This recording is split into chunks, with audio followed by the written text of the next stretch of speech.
गुनाह कर सकता है और ना वो नेकियां कर सकता है। मगर तीन चीज़ें ऐसी हैं, अल्लाह में सलास, मगर तीन चीज़ें ऐसी है जो उसके मरने के बाद अगर तीन काम वो ऐसे कर गया तो उसके मरने के बाद उसकी नेकियों का सिलसिला जारी है। बेशक। वो तीन काम कौन कौन से हैं? एक है सदका जारिया, ऐसा कोई नेक काम कर जाए जो उसके बाद भी वो काम होता रहे, उसका सवाब मिलता रहेगा। एक है या ऐसा इल्म छोड़ जाए जिसके उसके मरने के बाद भी लोग उससे इल्म से फ़ायदा हासिल करते रहें, पढ़ते रहें, किताबें पढ़ते रहें या कुछ करते रहें। और तीसरी चीज़ है और वलदुन सालिहुन यदऊ लहू, या ऐसी नेक औलाद छोड़ जाए जो उसके मरने के बाद भी उसके दुआ माफ़त इसाले सवाब करते हैं। ये तीन चीज़ें हैं जो इंसान के मरने के बाद भी उसके नेकियों का सिलसिला बंद नहीं होता, और नहीं तो ज़ाहिर सी बात जैसी सांस ख़त्म उसी सब कुछ उसका ख़त्म है। अब मैं इन्हीं तीनों बातों पर आपसे कुछ गुफ्तगू करना चाहता हूँ, और गौर से सुन लीजिए, तकरीर न समझिए से कि तकरीर कभी मुझे करना नहीं आती। ये तकरीर हम तो करना नहीं, मैं सिर्फ बातें करता हूँ। तो आप लोग अगर यही सुन लीजिए सही से तो आपके दिमाग बैठा ली तो आपकी ज़िंदगी भर काम आए। बेशक। अल्लाह उसके रसूल का पैगाम मैं चाहता हूँ बिल्कुल आसान ज़ुबान में, आसान लहजे में आपके तक पहुँचाए। ना पूरी तकरीर में ना तो जोश होगा और ना उतार चढ़ाव होगा, बस ये ऐसी बातें होंगी।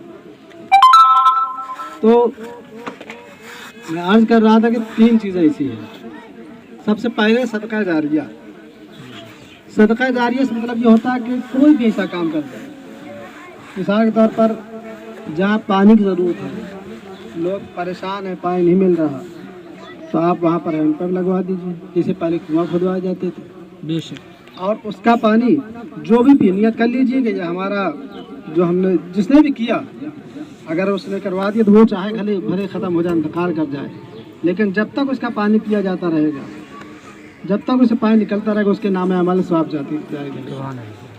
या कोई मस्जिद बनवा दी, न पूरी बनवा दी, तामीर में हिस्सा ले लिया, कुछ काम नहीं कर दिया, तो जब तक उस मस्जिद में नमाज होती रही, अल्लाह का उससे जिक्र होता रहेगा, तब तक उसके नाम अमाल में सवाब जलता रहेगा। हज़ारों साल भी हो सकता है, सैकड़ों साल भी हो सकता है।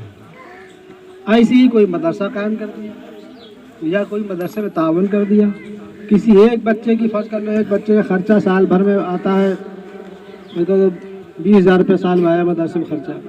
हालांकि हमारे मदरसे में तो करीब 3,000 रुपये तो खाने का खर्चा जाता है एक बच्चे का, तो साल में 10 महीने मदरसा चलता है तो 36,000 रुपये तो वही हो गया। जो पढ़ाई के तनख्वाहों का भी अगर उसी में जोड़ दिया जाए तो फिर तो आगे 60,000 रुपये एक बच्चे से कम नहीं पड़ेगा। खैर, अगर आपके पास ज़्यादा गुंजाइश है, आप महल्ले में कोई बच्चा है जो बासलाहियत है, होनहार है, पढ़ सकता है, लेकिन पैसे की कमी की वजह से पढ़ नहीं पा रहा, तो आप उसको तालीमी खर्च उठा लीजिए, साल भर 6 महीने का, 1 महीने का, ये दे दीजिए। तो जितना उस दौरान जितना बच्चा सीखेगा, पढ़ेगा, और फिर वो क़यामत तक जितना अपनी ज़िंदगी में पढ़ाएगा, फिर उसके शागिर्द हमेशा आपके नाम साहब जारी रहेगा। ऐसा पढ़ाने, तालीम में खर्च करने का ऐसा सवाब है कि ये इसका कोई हिसाब ही नहीं लगा सकता। सच है, बेशक। मिसाल के तौर पर हमने बिस्मिल्लाह शरीफ किसी को सिखाया, बिस्मिल्लाह शरीफ में 19 हर्फ हैं। कितना हर्फ है?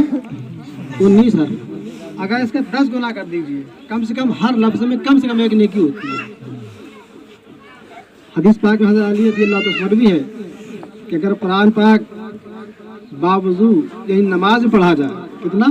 नमाज में खड़े होकर के, नमाज तो करके पढ़ते हैं हम, बैठ करके भी, खड़े होकर के, अगर कोई शख्स नमाज में कुरान खड़े होकर पढ़ रहा है तो हर लफ्ज़ के बदले में उससे 100 नेकी होगी। 10 नहीं, कितनी हो गई फिर? 100 हो गई। और 19 हर के एतबार से 1900 हो गई। और अगर कुरान पाक नमाज में खड़े होकर नहीं बल्कि बैठ कर पढ़ रहा है, यानी नफिल नमाज, तो आधा हो जाता है। हर लफ्ज़ के बदले 50 नेकियां होती हैं। इसलिए मेरी गुजारिश ये है कि कोई भी नमाज आप नफिल पढ़ें तो जब नफिल अगर आप ताकत आपके अंदर है खड़े होने की, तो आप खड़े होकर नफिल पढ़ा कीजिए, उसमें दोगुना सवाब है। जायज़ है कि आप बैठ के पढ़ें, आपको रुख्सत है। सुन्नत मुअक्कदा या वाजिब नमाज, फ़र्ज़ नमाज आप बैठ के पढ़ ही नहीं सकते। अगर खड़े हो ताकत है, खड़े हो ताकत हो बिना तो बैठ के पढ़ ही नहीं सकते, नमाज ही नहीं होगी। और नफिल नमाज ताकत होने बावजूद आप बैठ के पढ़ सकते हैं, लेकिन उसमें सवाब आपको आधा हो जाएगा। किसी जब अल्लाह ताकत है क्यों बैठ के पढ़ेंगे, उतने वक्त उतना ही लगना है। आप 2 रकात पढ़ना दो, खड़े होकर पढ़ लीजिए, तो हाँ तो अगर आधा सवाब होगा, आज 50 नेकियां होंगी।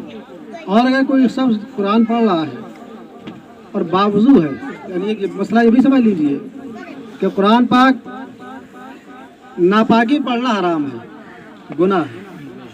अगर पाक है इंसान तो बगैर छुए कुरान शरीफ बगैर वजू पढ़ सकता है। वजू नहीं है, इस्तिंजा तो है, पाक तो है, लेकिन बावजू नहीं है, तो छू नहीं सकता कुरान पाक को।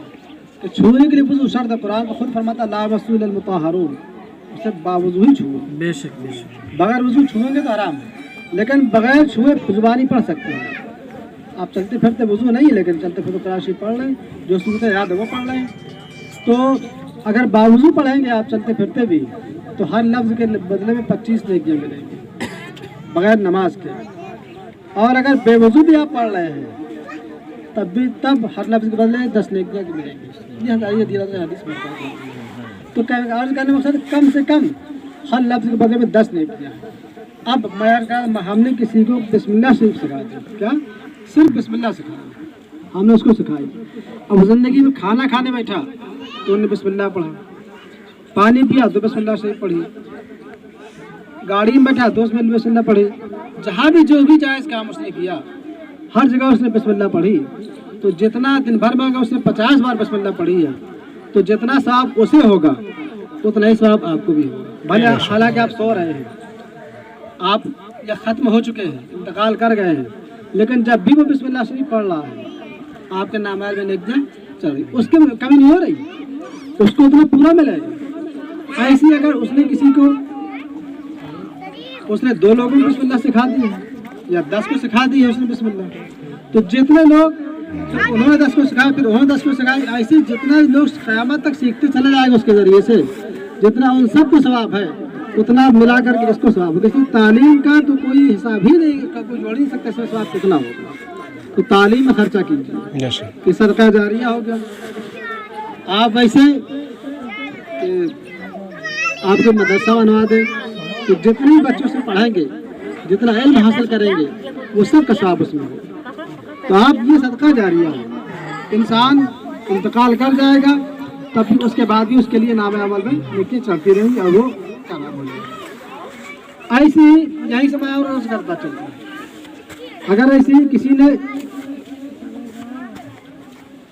नेक काम नहीं सिखाया, इसका उल्टा समझिए, बल्कि बुराई की तरफ लगा दिया।